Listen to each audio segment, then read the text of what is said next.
Hey guys, and welcome to a new video. We have a lot of things to talk about. The Race of Legends just started, as well as a puzzle event and some sales and stuff. As always, you can find timestamps inside of the video so that you can just jump to the part that interests you the most. And we're gonna start to talk about the Race of Legends.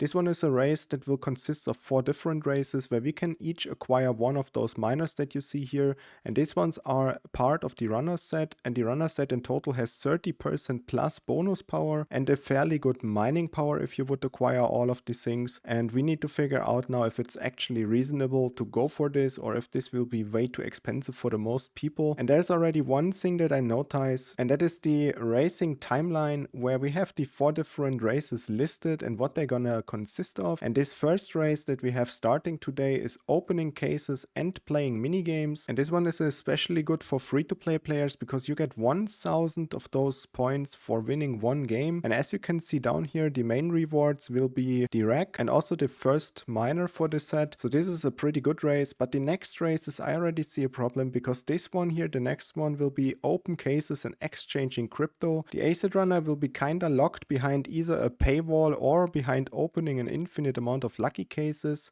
And then we have the next race in a couple of days starting, where again we can open cases and then play mini games. So this Scarlet runner will be again a good race. And then we have the St. Patrick's Day coming up, and of course there will be a race for that. And this one is again the same like the one here, where we need to open cases and exchange crypto. So I have a feeling that the Acid runner and the Eva runner will be really impossible for most people to actually get. And even if there is those crafting offers that they promise us, I will get into that in detail later, they're gonna be really expensive, I have a feeling. So I think while this set is very good, it is gonna cost us quite a lot, and then we would need to make up our mind if we actually wanna go for this. As always, you can just kinda try to get a high rank in those races, but don't be too sad if you cannot actually get the first parts of those set stuff, because in the long run it will probably be really hard to get all of them. And then you have, for example, the first runner here and the runner's rack, but then you may miss out on the acid runner, and then you may or may not get the Scarlet runner again because it's a good race again, and then maybe you don't have the Eva runner, so that will be really hard.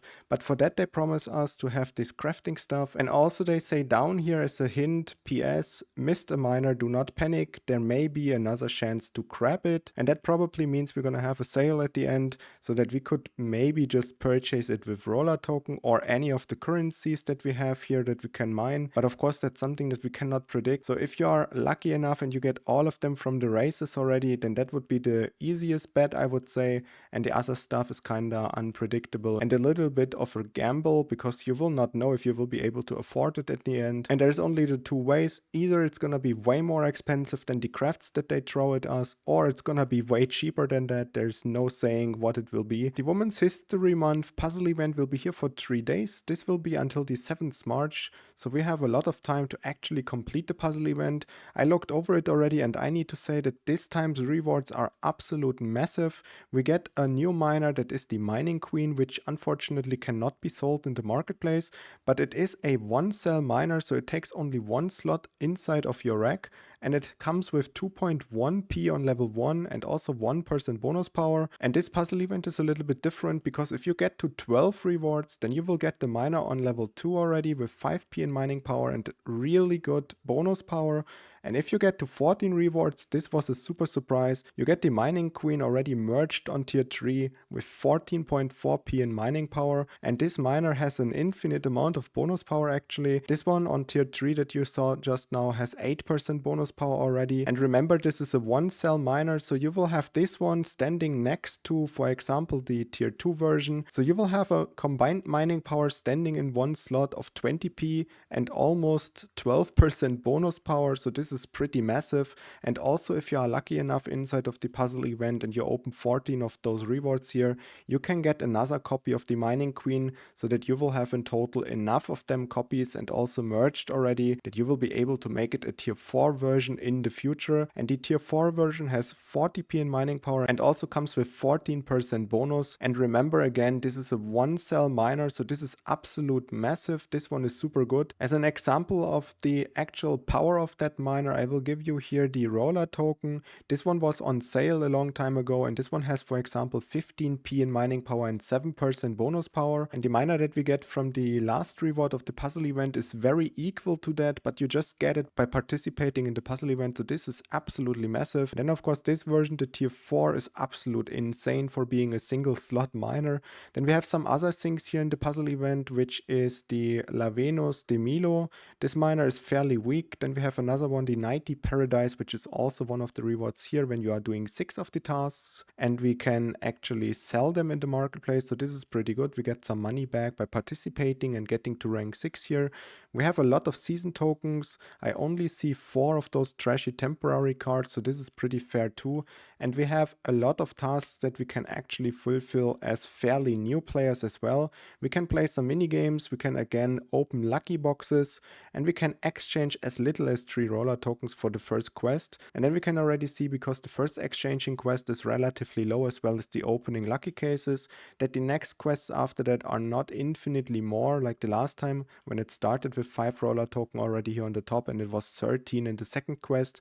Now it is 8 for the next quest, as well as opening 8 lucky cases, and it doesn't get that much worse. We have 16 roller token to exchange, we have another 16 cases to open, then we have 27, and you already see the point here, it's not infinitely growing like the last times. So this puzzle event is actually achievable, and we have 16 quests, but we need only 14 to get the last reward here, and if we are lucky enough we get the golden card, and if not, then we would need to actually complete the last 2 quests that we were missing, but maybe the one or the other will just with the 14 rewards already be lucky enough to get the golden card. And this is absolutely insane. This is one of the better puzzle events, and I think this one is also worth it to go all in. As always, here's the conclusion of the last puzzle event. Let's take our Imperium's Gold puzzle event rewards. This time I aimed for only 10 of them, so we have 10 chances to actually get something golden from here, and let's go with the first one.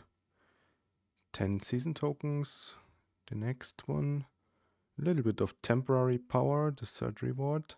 More of the temporary card. We have 2 more of the temporary ones. Let's go for it. Another one of those. And there goes the last one. And now we have a couple chances more to get something golden here, or a lot of season token. Season token. We also got the Galia BC here that can be sold in the marketplace. We have a couple of copies of those ones already. Merge Edge. This one is pretty useless. We have 3 more tries. Let's go for something golden, guys. Come on. Laurel Ref, one of the miners that also can be sold in the marketplace, so this is okay. 2 more of the rewards, 40 season tokens, and the last one, another one of the golden refs. So we have 2 miners that we can resell in the market. We didn't get anything of the golden ones, but now we already got our golden Caesar here that cannot be sold in the marketplace. In the end, I had enough currency to exchange some more roller tokens, so now we have 2 more quests done. I also opened at 92 lucky cases. We will have 2 times the base version of the golden Caesar. Let's see if we get anything golden now. Well, that was not so great. Merge Edge, useless, and the last try. There we go, we got one of the golden cards, so that was actually pretty worth it. And let's see the increase in mining power now. In the Imperium's Gold puzzle event, we were pretty lucky opening those lucky cases, so I spent only 12 roller token into that. After I got all of the rewards and placed it down, we had a massive increase of 93p in mining power. I forgot to put the bonus power down, unfortunately, but I think it was like 3 or 4%, and we spent only 12 roller token to increase the mining power by this amount, so this was actually pretty good, and I hope next time we're gonna be as lucky again opening those chests here. Another thing ongoing is the FemPride Sale. This one is a very good miner with 5% bonus power and 800k in mining power. Also, there's some season tokens included inside of the package. This one costs either 83 of the Dogecoins or 34.4 roller token. And then we have a merch package down here where you get a lot of fans in different variations for around 240 roller token. Here, of course, you would need to make the calculations in the marketplace if this is actually a good deal or if you should pass on this one and if you should just buy the parts inside of the marketplace instead. Then we have the first crafting offer where we can craft one of these set miners, and this one is absolutely expensive actually. The Ignite Runner costs you 8k of each of the white parts. All of those parts are are equal in price almost. 24k parts will cost you around 60 to 70 Rollertoken depending on the marketplace prices at the current moment. So this craft is actually pretty expensive to get the first miner here from the set. And if the next crafts are equally as expensive as this one, then the entire set will be really expensive. So if you're crafting this one, then keep in mind that maybe the next craft's gonna be more expensive and you will now have one of the set miners, but maybe the next one you will not be able to afford it anymore. And you always need at least 2 of the miners and the rack to get the set bonus unlocked on level 1. And of course with 4 of the miners you will get the level 2 of the set bonus. As always, thank you so much for watching, guys. If you have any questions, leave them down in the comments below. Have a lot of fun with the race tournaments and also with the puzzle event. Good luck in all of those games and I see you in the next one. Bye!